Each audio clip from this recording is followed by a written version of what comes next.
you struggle with consistent revenue month after month? Do you want to know from a best sales leader today? Yes, if you answered yes to any of these questions, I have a very special guest from the US.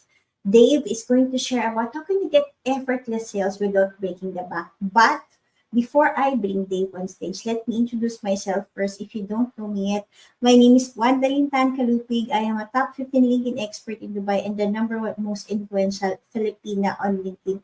I go live on LinkedIn. I'm the first Filipina LinkedIn live podcaster and the first UAE resident podcaster too, live on LinkedIn. Simultaneously, we are live on Facebook, Instagram, and YouTube.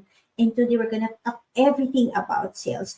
But before I bring Dave on stage, let me read his bio too.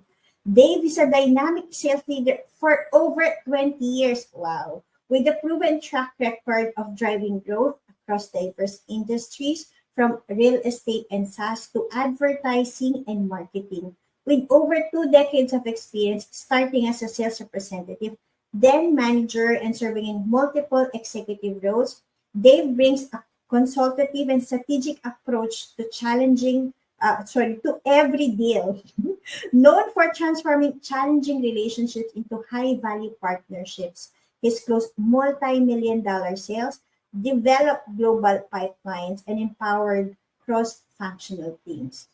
A seasoned public speaker and passionate coach, Dave brings charisma and real-world insights to the table, delivering a masterclass in high-impact selling. Wow.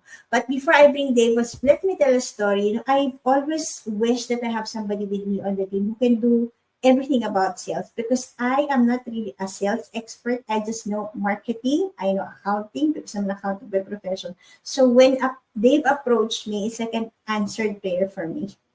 Because I know a lot of business owners are struggling with leads, etc. But I am not. I do have a lot of leads. My problem is about another salesperson who's an expert so that together we can help more people. So today we're gonna talk about effortless sales because my goal this year, together with Dave and my team at Calcan Social Media Marketing, is to serve more businesses. Why? Because we know that a lot of businesses hire employees and then the economy is impacted altogether. So without further ado, let me bring Dave on stage. Dave, thank you for joining us today. My pleasure, Coach Wanda. I'm so excited to be here. Thank you. Dave, let's talk about the first story. Every salesperson I met, the best ones, they've started selling from childhood. Like me, I've always been very shy. I don't understand selling. My mom have a store, we do have like a small cafeteria at home. But I really never understood the concept of selling. Maybe you can tell a sales leader like you must have started from childhood. Can you tell a bit of your story on sales? Absolutely. I did find sales to be a passion from a very young age. As a child in elementary school, we had the opportunity to go and sell popcorn to our neighbors in the community. And that money helped raise money for school programs, for supplies for our classrooms. And I just enjoyed the process. I enjoyed going door to door and meeting people in our community, asking them if they'd like to be a part of this cause, to enjoy some delicious popcorn, but most importantly, to contribute to the vision of helping the school system. So I got some great experience doing that at a very young age, and then went into additional sales roles. So I went into selling housewares, eventually into technology and software and real estate. And the key concepts always remained the same. It was building a relationship with a potential customer and then communicating a value proposition to them. So I was very blessed to have that great experience as a young person and then to build on that into a professional career. Wow, that's a really great story, right? I mean, it's good that you love asking people, you love meeting them, love building relationships, but not everybody's gifted like that. Like, for example, for me, you bring me to a conference, you'll see me in the corner because I'll just be observing. And then I was like, I will not approach everyone. I will just, approach like the person I feel aligned with me. But this is why we have you on the team. Now, I think, but also as a business owner, I mean, I think coaching business owners for over 10 years. And I think there's a lot of problems that I said businesses are Mm. struggling with. Now, let's go to the first questions. What do you think are the problems that you see, these entrepreneurs or the clients you work with? Why are they stuck in sales? What's the core reason from your experience? It's a great question, Coach Wanda. I think one of the most typical problems I see with CEOs that I work with and entrepreneurs is that they're trying to rely on the hustle that got them there in the first place, and they're kind of avoiding building scalable systems because the hustle has worked before. So, for example, one CEO entrepreneur I was working with was trying to handle every single sales call themselves without delegating to their team. And it prevented them from growing to the next level. And that's pretty typical across the board from what I see. I think so. That delegation, I think what I've seen most entrepreneurs like doing, specifically those solopreneurs, when they were starting, they were alone. Right? Hmm. And Hmm. then when they grew the team, they forget how to replicate themselves. Hmm. And that's the struggle because now they're like asking me, Wanda, why is my sales team not performing? And I was like, wait, did you replicate the sales process? Did you replicate yourself? Because it's not an overnight process that you hire these people and they know what they're doing already, right? So that's a very valid point. Now, which actually brings me to the next question. Because I've also seen both from the experience of clients I work with, how mindset is a very big you know thing, but they don't know. For example, I did a talk during the women's event about knowing your worth. So we Mm. did a very simple exercise with these women, who are both business owners and executives. That wait, your worth is not only about how much money you have, how much sales you have. It's more than that because at the end of the day, there's worth that we need to connect to, and that's the worth that's from God. When we did that worth clearing, oh my, I cannot explain what happened to those some of the people who attended. It's like one got fullable, then one got a client already. I think a lot of people do not also understand the concept that sales is not about client or pricing or product only, but the mindset of sales is so critical to success. Can you share about what are your thoughts about how do beliefs about business and sales affect the business altogether?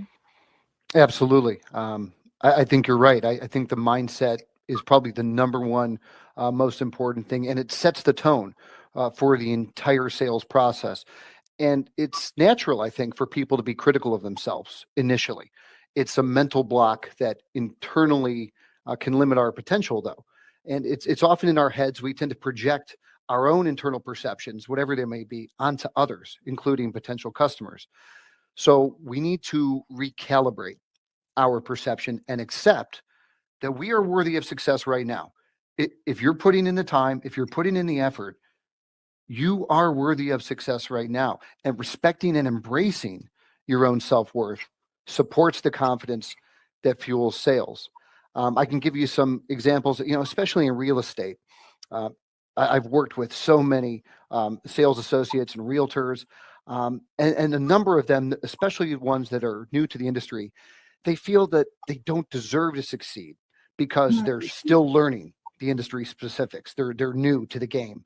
But what they don't realize is that potential customers they're talking to already appreciate the effort and assistance that they're providing, whether it's on the seller's side or the buyer's side. People are grateful for information and time and effort.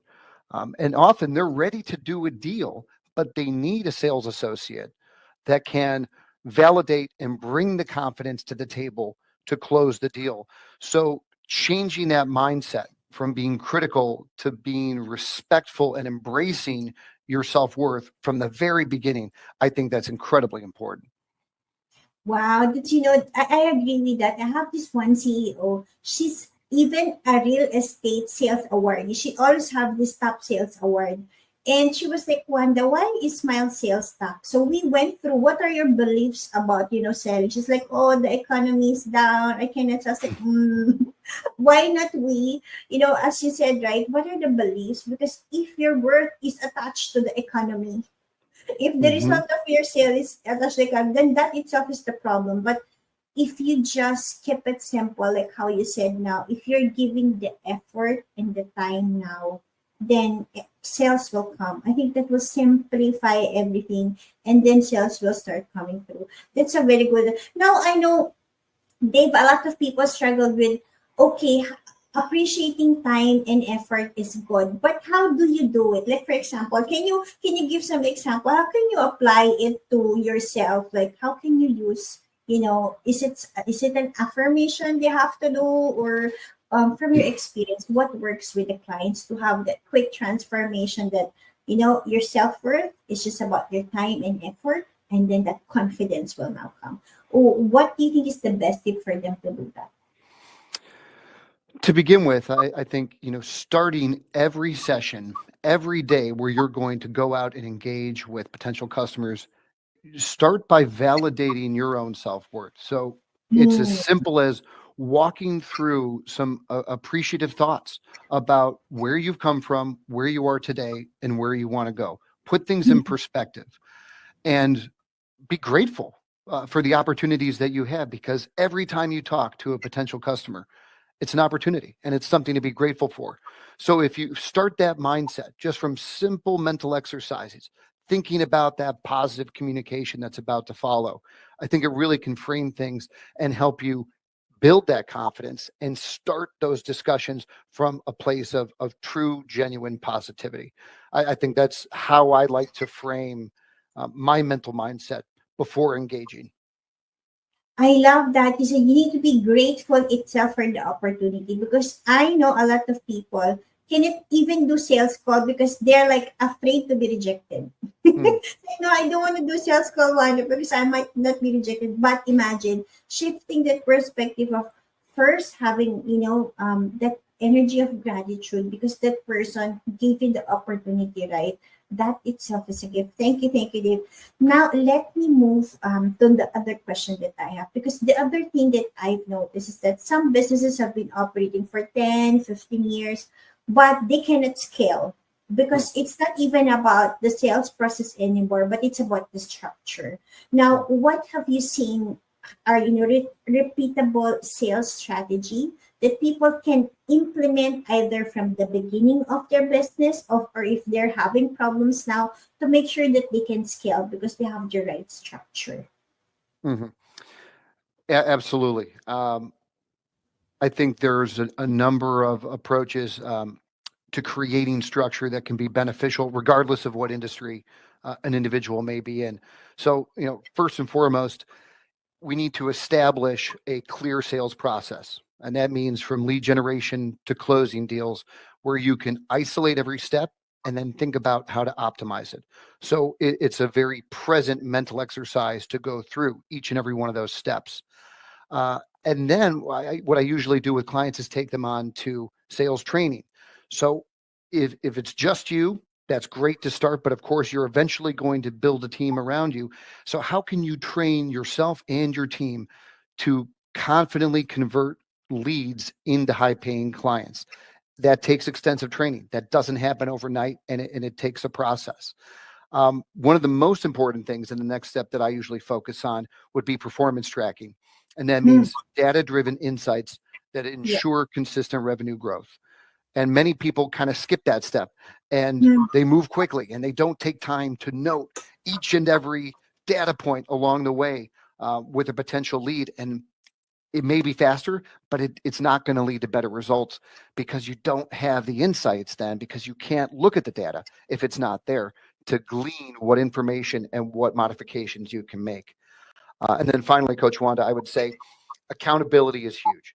So the Hmm. final Sure. step to me is a system where you come back and you look at the data and then you have accountability with yourself and your team. And that means support to modify the system in the process, to avoid falling back into old habits, and to promote those good habits that are going to lead to sustainable growth. I love that.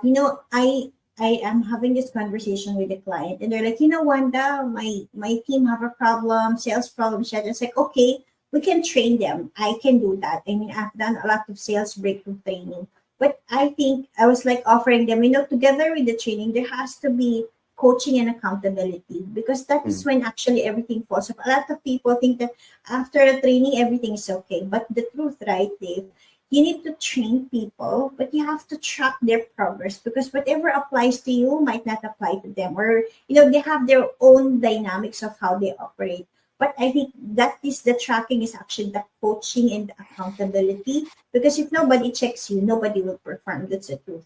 And I think it's having those data driven numbers, which will give you the indication. Does this person understand, what I explained in the training, or what I'm even coaching? Because numbers bring you the result. What you don't measure, you will always miss it, right? So that's a very, very good point.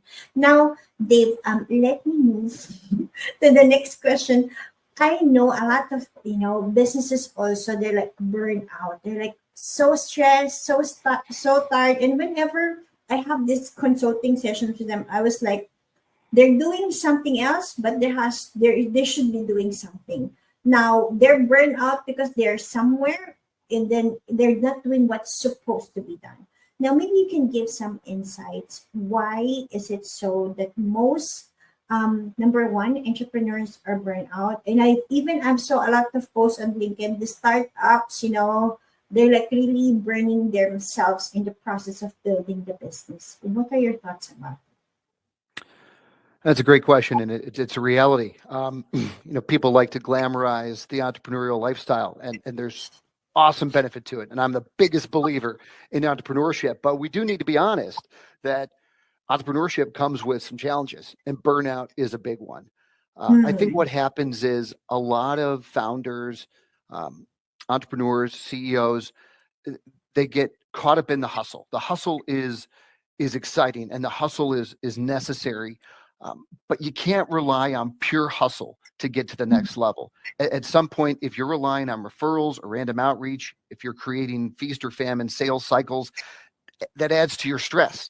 Sure. And building scalable systems kind of takes time away from the hustle, but it also eventually, if you have the patience and the time and the discipline, will allow you to scale what you're doing so it's not a daily hustle. It doesn't have to be a stressful moment by moment feast or famine. It can be something where you can gradually see a trajectory improve, thereby reducing the stress. You're never going to entirely eliminate the stress, but it will help you avoid the burnout because you're not doing everything in the last moment. If you can build the scalable system for stability and not necessarily speed, you're going to have a solid foundation that you could build Mhm. a much bigger business on top of, instead of just relying on that daily hustle to go as fast as possible. I like that. You know what I learned throughout this experience, based on my own personal experience, the clients I work with, system is so critical, right? Both from a structure perspective and a scalability perspective.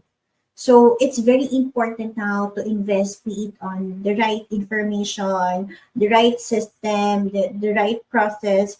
Getting a consultant also. A lot of people think, oh, I have my marketing team, handled it already. And I said, okay, but I've seen how your branding is like, you are an integrative clinic, but you're branded as aesthetic clinic. So there, Mm.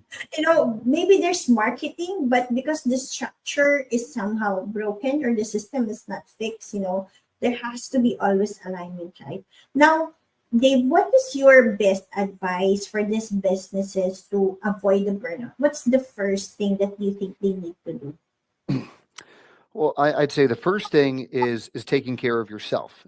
You can't Mm, help your business and you can't help others unless you first help yourself. So number one, you've got to put your own systems in place personally, and that's diet, nutrition, wellness. Make sure you're getting enough sleep, because when you're your best, you're going to be able to deliver the best to those around you. So I'd say make sure that you're taken care of initially, and then beyond that, it really is setting aside time every day, every week, to look at your business's picture holistically and take actionable steps towards building and improving the systems. Of course, mm, we all feel the need to get one more customer, to do one more sales call, and say, well, as long as I get one more, dollar of revenue in the door, that'll make all the other problems go away. But if you never take the time to build the systems to grow revenue 10x, you'll never get out of that sales cycle where you have to hustle for one more customer that week. So you really got to plan for next quarter, next year on a weekly basis if you want to level up and get out of that cycle. Hmm. I like that tip in terms of, taking care of your. A lot of people, I used to be like that too. I thought that if I work so much and sleep less, I'm going to accomplish more. But it's actually the reverse. When I slept more, I actually accomplished more because my mind and my body is at peace, right?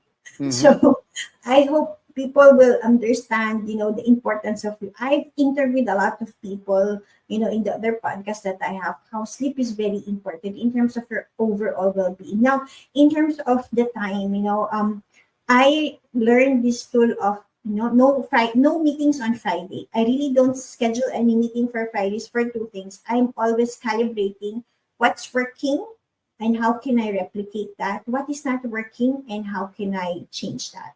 And that helped my business on another level, grow. And I think the other thing is that, when you give that space of surprises on a Friday, then you can have other meetings that actually brings the business on another level. So thank you, Dave, for those. Now let's talk about energy. Mm. I know a lot of people don't understand, there's an energy of sale, like how you said, there should be a positive attitude that, you should not be afraid to sell. This is an opportunity for you. Your worthy is already very important. How can how can person create this sales energy so that they will not be overwhelmed by it? What's your best tip about that too? Sure. As you said, having a positive approach, that's a Mm, given. You have to start every day and every conversation uh, with positivity. But that's just the mm, beginning. To then bring the energy that makes a sales call inviting versus overwhelming, I think it boils down to listening specifically to the needs of the potential customer you're talking to. And that means asking questions that are significant and delve into substance, not superficial questions. These are questions that are going to lead you to understand the needs, the pain points, the daily problems that this potential mm. customer is going through. And once you've listened, then you can provide some solution oriented guidance. Um, then you can take them down a process where you explain what your service or product provides that might address those problems. But the listening is the most critical part that creates an inviting sales environment as opposed to an overwhelming environment. And people then feel that you care. And the reason is because you do. When you listen and you process and then you respond from a place of caring, that is what creates trust and that inviting space that is so much more likely to result in a sale. I agree with you. I learned that I don't have a lot of time for sales call, or I don't even do sales calls anymore. But sometimes when I speak to people and then I just gave my suggestions of how they can solve their problem, they're like, Wanda, can you help me? And I think that is what you said. Listen to people, what their problems are, and then you give the solution. And then that is when you even get the sale without selling because Mhm. they know you are the solution, right? Because you built that trust that you are the solution to their problem. I think that's very powerful. Now, I want to hear some stories. Dave, can you share a transformation story for yourself where your client started to get more sales, after doing something, and what did they do? Absolutely. I think, you know, in many situations, sales representatives and CEOs and entrepreneurs that are handling sales for themselves um, kind of start out and they want to tell everybody um, instantly that their solution is going to fix everything. Um, and I worked with one entrepreneur in particular that the messaging was just too much too soon. It was very instant, and when I worked with that founder to, most importantly, develop practical questions that got the potential customer talking about their daily situation, about their processes, about what they had problems with on a daily basis. Once they got that potential customer to vocalize those things, it was then much more powerful to present a solution. So the transformation from just telling people instantly, here's something that's going to fix every problem you have, even though it may very well do that because your solution is so novel or is so helpful, it's so much better and it's so much more transformational to guide a potential customer to that realization and not just tell them. You have to show them, and you have to tell them a story about how a previous customer had similar problems, very similar to what you're dealing with. But then by working with our solution in these specific ways, they were able not only to overcome those problems, but they actually increased their success more than they ever expected because there was a process that they followed. So I think having that sort of dialogue is important and can create transformational results. That's very good. I remember, Dave, a lot of people are just, jumping and a lot of things I need to do. But honestly, you can actually accomplish more by doing this. That's the truth. Now let's go to the last question because the topic is about effortless sales without breaking the bank. If people, if business owners, CEOs, executives, and entrepreneurs want to have effortless sales, what's your best advice for them to do? Effortless sales to me comes from very disciplined, practical application of thoughtful systems. So to me, it's really broken down into three pieces. It's aligning a successful mindset, strategic marketing, and then a systemized structure that will deliver the sustainable growth you're looking for. When you take the time to put those three things in place, it becomes effortless because you've built all of this knowledge and all of this effort into a system. It's Hmm. not effortless because you don't have to do anything. It's Yeah. effortless sales because you've already done all the preparation and all the thinking and all the planning to have the mindset, the marketing, and the structure in place.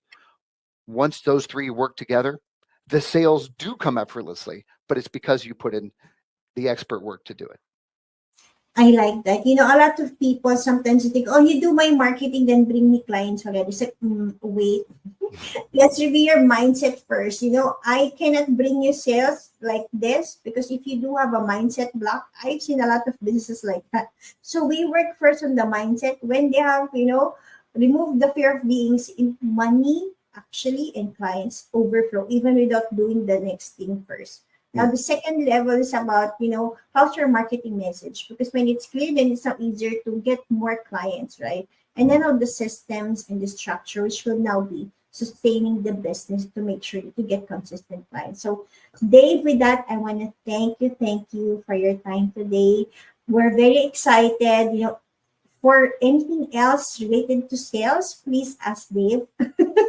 But expect that he's going to be in touch with you for discuss because we want to help more businesses. And actually, we prepared together something called the sales audit, which we're going to share because even without, even if you don't work with us, we want to help you understand what's the number one block in your sales.